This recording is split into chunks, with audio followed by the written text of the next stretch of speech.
So now we've reached the stage in what I call the scam electoral process, in which they're telling us that the choices are set.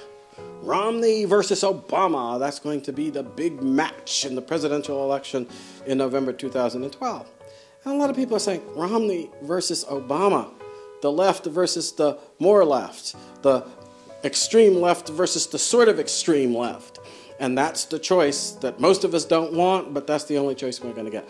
Why is it that we keep getting these election choices, McCain, Obama, Romney, Obama, that don't represent us, and that at the end of the day leave us with no choice at all, that will perpetuate our liberty, that will restore our respect for our great Declaration of Independence and our Constitution?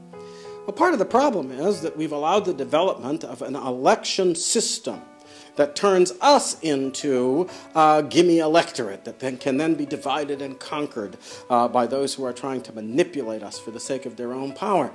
And they then end up being the people who choose who the candidates shall be.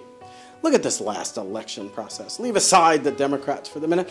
The Republicans were supposed to have a process where there was an open competition. Nobody was the incumbent in the White House.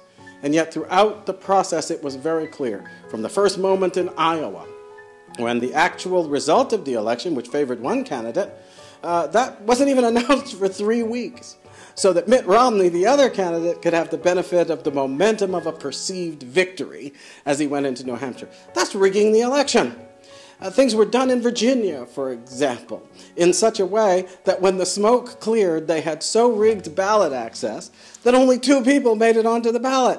Out of a field 5 or 6 candidates, the people had only the choice of Mitt Romney or the person they felt was going to be most objectionable to the Republican electorate in many respects, Ron Paul. He has a following, but it's not going to appeal to the mainstream. That was a setup for Romney.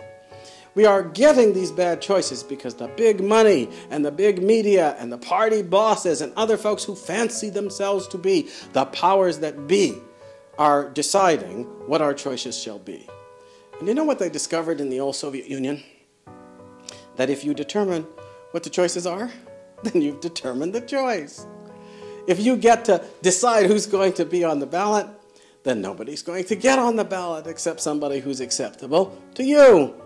That means that when people go to the polls, they have actually only gone there to ratify a choice that's already been made.